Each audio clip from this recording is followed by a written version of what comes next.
No trace web series episode number 1। तो शुरुआत होती है स्पेन के एक छोटे से शहर से, जहाँ पर दो लड़कियां, जिसमें एक का नाम काती होता है और दूसरे का नाम डेसी, वो एक टैक्सी से एक लाल कलर का बैग लेकर एक गोडाउन तक पहुँचती हैं, जहाँ पर दो रशियन गुंडों ने काती के हस्बैंड को बंदी बनाकर रख रखा होता है और शायद इस बैग के अंदर उसको छोड़ने के लिए जो पैसे मांगे गए होंगे वो होंगे। मगर उन दोनों लड़कियों में से डेसी उसी बैग के अंदर अपनी चालाकी से एक काफी बड़ी गन निकालती है जो ऊपर से टॉवल से ढक रखी होती है, और उस गन को देखकर वो दोनों रशियन अपने हाथ ऊपर कर देते हैं। और इसके बाद काती उनको डराते हुए अपनी गने फेंकने के लिए बोलती है, लेकिन साथ में काती उन लोगों को बोलती है कि वो चुपचाप उसके हस्बैंड को यहाँ से लेकर जा रहे हैं, मगर साथ में वो ये बैग यहाँ पर रखकर अब सब खत्म करना चाहते हैं। मगर वो रशियन काती को अपनी एक हरकत से डरा देता है, जिस कारण से काती अपनी उस गन का ट्रिगर दबा देती है। मगर जब वो ट्रिगर दबाती है तो सबको पता चलता है कि वो कोई गन नहीं, वो एक वैक्यूम क्लीनर है। इसी के बाद वो दोनों रशियन इन दोनों लड़कियों पर हंसना शुरू कर देते हैं और इसी के बाद वो काती को एक जोरदार थप्पड़ मार देते हैं। मगर इसी पॉइंट पर ये सीन कट हो जाता है और हमें फिर पास्ट में ले जाया जाता है, जहाँ हम देखते हैं कि काती और डेजी एक साथ एक ही फ्लैट में रहते हैं। और इसमें से जो काती है वो स्पेन के अंदर इमिग्रेंट है और वो यहाँ पर इलीगल तरीके से रह रही है। साथ में उसकी फैमिली भी है, जिसमें एक लापरवाह पति और एक छोटी बेटी है जो इस समय उसी के शहर मैक्सिको में ही है। मगर काटी यहाँ पर पैसे कमाने और एक अच्छे जीवन के लिए इमिग्रेंट बनकर रह रही है। इसके उलट डेसी इसी देश की नागरिक है, मगर उसकी मॉम से बिल्कुल भी नहीं बनती है, क्योंकि डेसी का नेचर काफी खुले स्वभाव का है और वो बिना रोक टोक के अपना जीवन जीती है, जिस कारण से उसकी मॉम से नहीं बनती है और वो अलग ही रहती है। और ये दोनों मिलकर एक कंपनी में काम कर, जिनका काम हाउस क्लीनिंग का है। तो अगली ही सुबह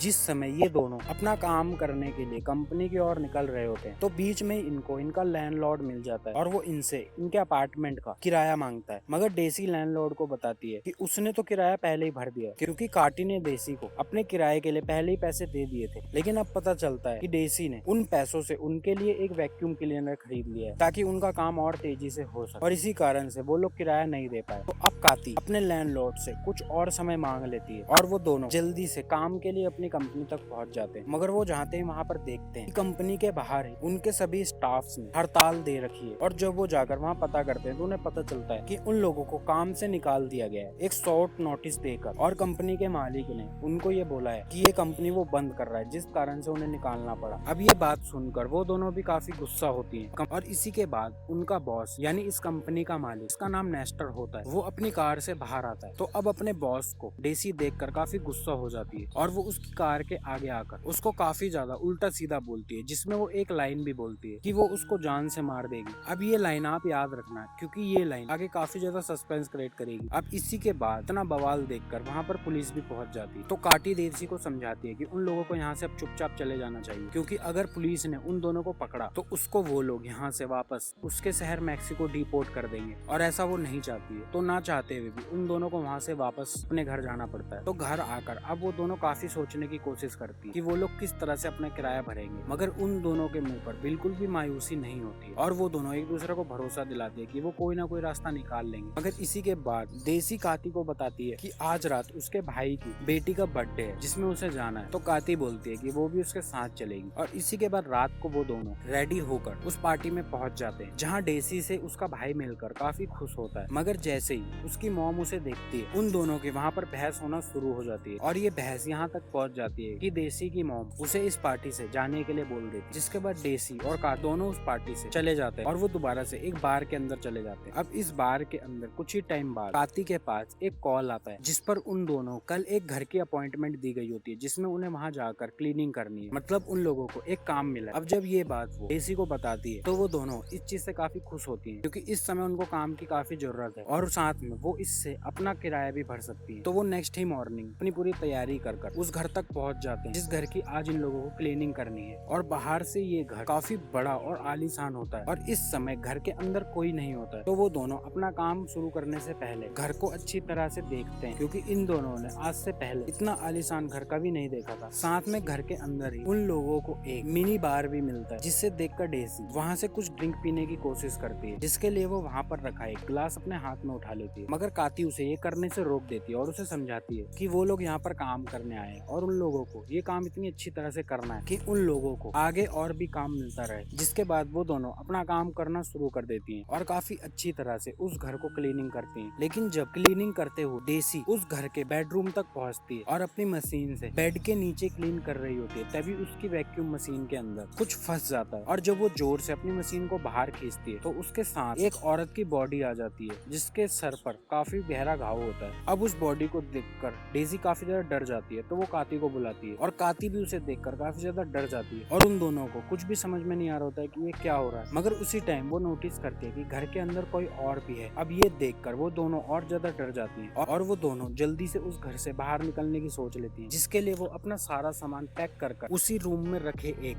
बैग को उठा लेती है जिसमें अपना सामान डाल वो विंडो से बाहर फेंक देती है और उसके बाद वो खुद भी वहाँ से कूदकर उस घर से भाग जाती है। अब वापस जाते समय काती डेसी को बोलती है कि उन लोगों को ये बात पुलिस को बतानी चाहिए, लेकिन डेसी काती को समझाती है कि उन लोगों को इस पचड़े में नहीं पड़ना चाहिए। वो लोग तो वहाँ पर केवल क्लीनिंग करने गए थे और उन लोगों ने कुछ भी नहीं किया। पर तभी वो नोटिस करते हैं कि उन लोगों का एक दूसरी कार पीछा कर रही है जो उनकी कार पर बार बार टक्कर मारती है और उन्हें रोकने के लिए बोलते हैं। और उस कार के अंदर और कोई नहीं, वही दो रशियन गुंडे होते हैं, जिन दो गुंडों को हमने एपिसोड की शुरुआती में देखा था। मगर काती और डेसी इतनी ज्यादा डरी होती है कि वो अपनी कार नहीं रोकती है और उन रशियन की कार को एक ट्रक टक्कर मार देता है, जिस कारण से काटी और डेसी अपनी जान बचाकर वहाँ से सेफली भाग जाती है। अब सेफली अपने घर पहुँचने पर जब वो अपने साथ उस लाए हुए रेड बैग को देखती है जो उन लोगों ने जल्दीबाजी उस समय उठा लिया था, तो उन्हें पता चलता है कि वो रशियन इनका पीछा क्यों कर रहे थे, क्योंकि इस बैग के अंदर काफी सारे पैसे हैं, जिस कारण से वो लोग इनका पीछा कर रहे थे। और अब उन्हें समझ में आ जाता है कि वो काफी बड़ी प्रॉब्लम में फंस चुकी हैं। वो ऐसा सोच ही रही होती है, उनके डोर की बेल बज जाती है, जिस कारण से वो काफी ज्यादा घबरा जाती है। मगर हिम्मत कर जब वो डोर ओपन करती है तो इस समय बाहर काती का हस्बैंड, जिसका नाम उबाल्दो होता है, वो होता है, जो इस समय काती से मिलने आया होता है। मगर उसे देखकर काती को